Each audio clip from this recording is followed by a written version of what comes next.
नमस्कार दोस्तों, मार्च 2023 Manhattan grand jury ने ट्रंप को आरोपी पाया और उन पर मुकदमा चलाने की बात की। 2016 में ट्रंप के वकील माइकल कोहेन ने adult film star stormy Daniel को $1,30,000 की पेमेंट की ताकि वह अपने और डोनाल्ड ट्रंप के कथित अफेयर के बारे में किसी को ना बताए। अफेयर को छुपाने के लिए यूएसए में पैसे देना यह कोई मामला नहीं है दोस्तों। फिर मामला है क्या है वो मामला जिसके कारण ट्रंप को जेल जाना पड़ सकता है और ये ग्रैंड जूरी क्या हो सकती है, जानेंगे दोस्तों। सब कुछ इसी वीडियो में बने रहिएगा दोस्तों। पहले यह जानते हैं कि नेशनल इंक्वायरर क्या होता है। नेशनल इंक्वायरर एक अखबार है जो मैगजीन या अखबार वगैरह छापते हैं। डेविड पैकर इनके सीईओ हैं और उनकी पेरेंट कंपनी का नाम है America media. Stormy Daniel Trump के साथ अपने कथित अफेयर की कहानी को छुपवाने के लिए नेशनल इंक्वायरर से बात करती है। नेशनल इंक्वायरर के सीईओ डेविड पैकर कोहेन को सारी बात बता देते हैं और कोहेन $1,30,000 की पेमेंट डैनियल को अपना मुंह बंद रखने के लिए कर देते हैं। कोहेन एसेंशियल कंसल्टेंट नाम से एक शेल कंपनी का निर्माण करते हैं जिसके माध्यम से वह डैनियल को पेमेंट कर देते हैं। ट्रंप के बहुत सारे बिजनेस भी है। कोहेन ट्रंप ऑर्गेनाइजेशन को इनवॉइस भेजते रहते हैं और ट्रंप ऑर्गेनाइजेशन कोहेन को पेमेंट करती रहती है। ट्रंप ऑर्गेनाइजेशन कोहेन को जो पेमेंट करते हैं उसको लीगल खर्चे के रूप में दिखाती है, जो कि लीगल खर्चा है ही नहीं। ट्रंप ऑर्गेनाइजेशन अपने व्यवसायिक खातों में हेराफेरी करती है। मामला दोस्तों अफेयर को छुपाने के लिए पैसे देने का नहीं है, मामला है जिस हिसाब से यह पेमेंट की गई है। पहले यह जानते हैं कि यह बात सामने कैसे आई, मुकदमे तक यह बात कैसे पहुंची। जनवरी 2018 द वॉल स्ट्रीट जर्नल में एक आर्टिकल पब्लिश होता है जो कोहेन और डैनियल के बीच में की जाने वाली डील का खुलासा कर देता है। पहले तो कोहेन और ट्रंप दोनों इस डील से मना कर देते हैं, लेकिन मीडिया में कोहेन और ट्रंप के बीच में की जाने वाली बातचीत की एक ऑडियो लीक हो जाती है।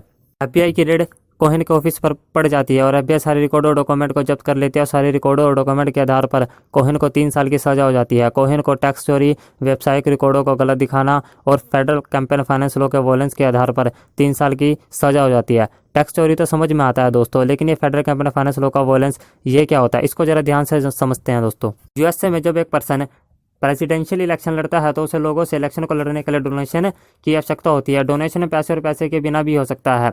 अब ये पैसे के बिना डोनेशन कैसे होता है दोस्तों, इसी डोनेशन को इनकाइंड कंट्रीब्यूशन कहा जाता है। इनकाइंड कंट्रीब्यूशन में गुड्स और सर्विस दी जाती है। इसमें सीधा पैसा कैंडिडेट को नहीं दिया जाता है। गुड्स और सर्विस ही कैंडिडेट को प्रेसिडेंशियल इलेक्शन को जीतने में मदद करती है। लेकिन इनकाइंड कंट्रीब्यूशन की एक लिमिट होती है। लिमिट से ज़्यादा होने पर इनकाइंड कंट्रीब्यूशन को फेडरल कैंपेन फाइनेंस लॉ का वॉलेंस माना जाता है। इनके बीच में जो भी डील हुई थी उसको एक इनकाइंड कंट्रीब्यूशन मान लिया गया।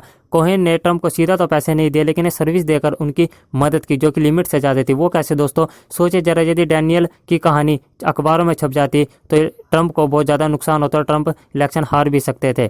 कोहेन ने जो पेमेंट की उसने इनडायरेक्ट तरीके से ट्रंप को इलेक्शन में जीतने में मदद कर दी दोस्तों, और इसको ही इनकाइंड कंट्रीब्यूशन कहा गया, जो कि एक लिमिट से ज़्यादा हो गया था। यह भी एक आरोप है दोस्तों। टैक्स चोरी करना, फेडरल कैंपेन फाइनेंस लॉ का वॉलेंस करना, इन सभी आरोपों को ध्यान में रखते हुए कोहेन को 3 साल की सजा हुई। ट्रंप पर भी दोस्तों गिरफ्तारी की तलवार लटकने लगती है। साल 2023 आता है। डैनियल, डेविड पैकर और कोहेन को ग्रैंड जूरी के द्वारा गवाही देने के लिए बुलाया जाता है और सभी गवाहों और सबूतों को ध्यान में रखते हुए ट्रंप को ग्रैंड जूरी के द्वारा आरोपी पाया जाता है और उन पर मुकदमा चलाने की बात की जाती है।